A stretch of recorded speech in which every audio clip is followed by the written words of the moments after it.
بسم اللہ الرحمن الرحیم۔ اس ویڈیو میں ہم بک آف روت کے بارے میں بات کریں گے۔ بک آف روت کو اردو میں کتاب روت کہا جاتا ہے۔ روت ایک خاتون کا نام ہے۔ بک آف روت جو ہے انہی خاتون کی کہانی کو بیان کرتی ہے۔ Ruth was a kind and loyal woman from Moab. Ruth جو تھی ایک بہت ہی کائنڈ اینڈ لوئل وومن تھی۔ کہاں سے؟ فرام مواب سے۔ And married with an Israeli man, جو کہ ایک اسرائیلی شخص سے شادی کرتی ہیں۔ ان کی کہانی اس طرح سے شروع ہوتی ہے۔ ایلی ملک ایک آدمی، a man of بیت لحم، ایک شخص تھے بیت لحم سے، with his wife Naomi and his two sons Mahlon and Chilion went in time of famine and sojourned in the land of Moab۔ کیا ہوتا ہے کہ اپنی بیوی ناؤمی کے ساتھ اور اپنے دو بیٹوں محلون اینڈ چلیون کے ساتھ فیمائن کے وقت وہ بیت لحم کو چھوڑ کر مواب چلے جاتے ہیں۔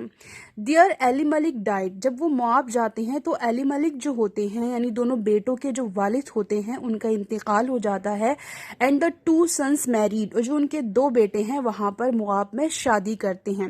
محلون ٹیکنگ روت، جو محلون ہے وہ روت سے شادی کرتے ہیں۔ مواب کی دو لڑکیاں ہیں یہ، is his wife, and Chilion taking Orpah, اور جو دوسرا لڑکا ہے وہ چلیون عورفہ سے شادی کرتے ہیں۔ Both woman of Moab were both sons likewise died. اس کے بعد کیا ہوتا ہے، شادی کے کچھ عرصے بعد یہ دونوں بیٹے بھی انتقال کر جاتے ہیں۔ Naomi heard that the famine in Judah had passed.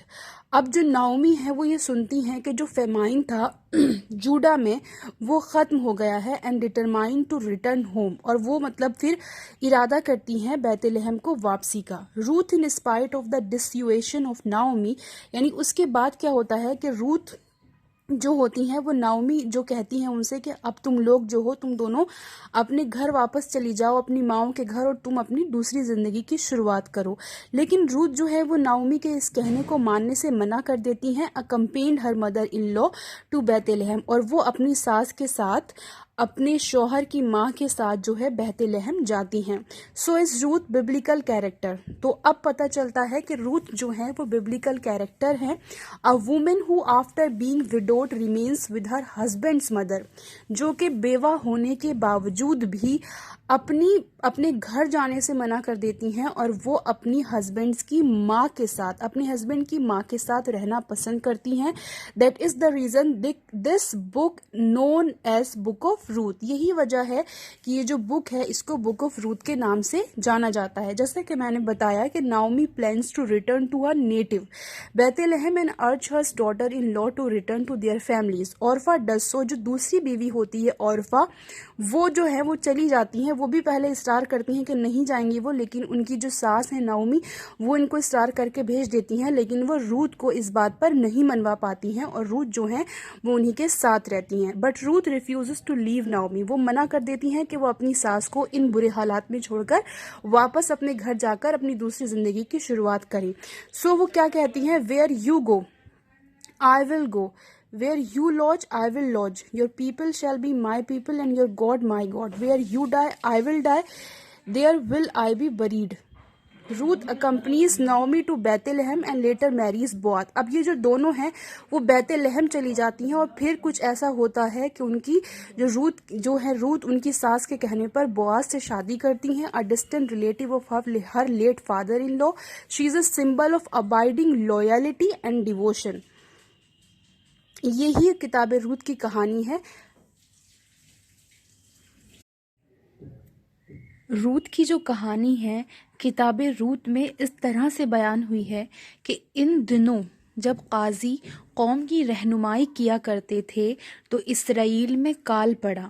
یہودا کے شہر بیت لحم میں ایک افراطی آدمی رہتا تھا جس کا نام ایلا ملک تھا۔ کال کی وجہ سے وہ اپنی بیوی ناؤمی اور اپنے دو بیٹوں محلون اور کلیون کو لے کر ملک مواب میں جا بسا۔ لیکن کچھ دیر کے بعد ایلا ملک فوت ہو گیا اور نعومی اپنے دو بیٹوں کے ساتھ اکیلی رہ گئی۔ محلون اور کلیون نے مواب کی دو عورتوں سے شادی کر لی، ایک کا نام عرفہ تھا اور دوسری کا روت۔ لیکن تقریباً 10 سال کے بعد دونوں بیٹے بھی جاں بحق ہو گئے۔ اب نعومی کا نہ شوہر اور نہ بیٹے ہی رہے تھے۔ نعومی رود کے ساتھ واپس چلی جاتی ہے۔ ایک دن نعومی کو ملک مواب میں خبر ملی کہ رب اپنی قوم پر رحم کر کے اسے دوبارہ اچھی فصلیں دے رہا ہے۔ تب وہ اپنے وطن یہودا کے لیے روانہ ہوئی۔ عرفہ اور رود بھی ساتھ چلیں۔ جب وہ اس راستے پر آ گئیں جو یہودا تک پہنچاتا ہے تو نعومی نے اپنی بہوؤں سے کہا، اب اپنے ماں باپ کے گھر واپس چلی جائیں۔ رب آپ پر اتنا رحم کرے جتنا آپ نے مرحوموں اور مجھ پر کیا ہے۔ وہ آپ کو نئے گھر اور نئے شوہر مہیا کر کے سکون دے۔ یہ کہہ کر اس نے انہیں بوسہ دیا۔ دونوں رو پڑیں اور اعتراض کیا، ہرگز نہیں، ہم آپ کے ساتھ آپ کی قوم کے پاس جائیں گے۔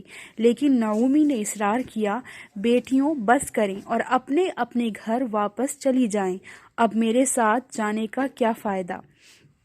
مجھ سے تو مزید کوئی بیٹا پیدا نہیں ہوگا جو آپ کا شوہر بن سکے۔ نہیں بیٹیوں، واپس چلی جائیں۔ میں تو اتنی بوڑھی ہو چکی ہوں کہ دوبارہ شادی نہیں کر سکتی، اور اگر اس کی امید بھی ہوتی، بلکہ میری شادی آج رات کو ہوتی اور میرے ہاں بیٹے پیدا ہوتے، تو کیا آپ ان کے بالغ ہو جانے تک انتظار کر سکتی؟ کیا آپ اس وقت تک کسی اور سے شادی کرنے سے انکار کرتی؟ نہیں بیٹیوں، رب نے اپنا ہاتھ میرے خلاف اٹھایا ہے، تو آپ اس لعنت کی ضد میں کیوں آئیں؟ تب عرفہ اور رود دوبارہ رو پڑیں۔ عرفہ نے اپنی ساس کو چوم کر الوداع کہا، لیکن رود نعومی کے ساتھ لپٹی رہی۔ نعومی نے اسے سمجھانے کی کوشش کی، دیکھیں عرفہ اپنی قوم اور اپنے دیوتاؤں کے پاس واپس چلی گئی ہے، اب آپ بھی ایسا ہی کریں۔ لیکن رود نے جواب دیا، مجھے آپ کو چھوڑ کر واپس جانے پر مجبور نہ کیجیے۔ جہاں آپ جائیں گی میں جاؤں گی، جہاں آپ رہیں گی وہاں میں بھی رہوں گی۔ آپ کی قوم میری قوم اور آپ کا خدا میرا خدا ہے۔ جہاں آپ مریں گی وہیں میں مروں گی اور وہیں دفن ہو جاؤں گی۔ صرف موت ہی مجھے آپ سے الگ کر سکتی ہے۔ اگر میرا یہ وعدہ پورا نہ ہو تو اللہ مجھے سخت سزا دے۔ نعومی نے جان لیا کہ رود کے ساتھ جانے کا پکا ارادہ ہے، اس لیے وہ خاموش ہو گئی اور اسے سمجھانے سے باز آئی۔ وہ چل پڑیں اور چلتے چلتے بیت لحم پہنچ گئیں۔ جب داخل ہوئیں تو پورے شہر میں ہلچل مچ گئی۔ عورتیں کہنے لگیں کہ یہ نعومی نہیں ہے۔ نعومی نے جواب دیا، اب مجھے نعومی مت کہنا بلکہ مارا، کیونکہ قادر مطلق نے مجھے سخت مصیبت میں ڈال دیا ہے۔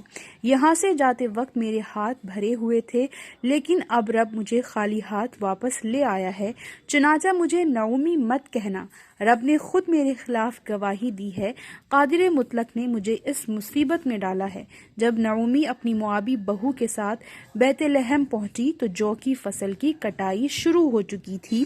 یہ تھا کتاب رود کا ایک چیپٹر، باقی 3 چیپٹر بھی ہیں۔ اگر کسی کو دلچسپی ہے تو وہ بائبل کی کتاب رود جا کر باقی 3 چیپٹر بھی پڑھ سکتا ہے۔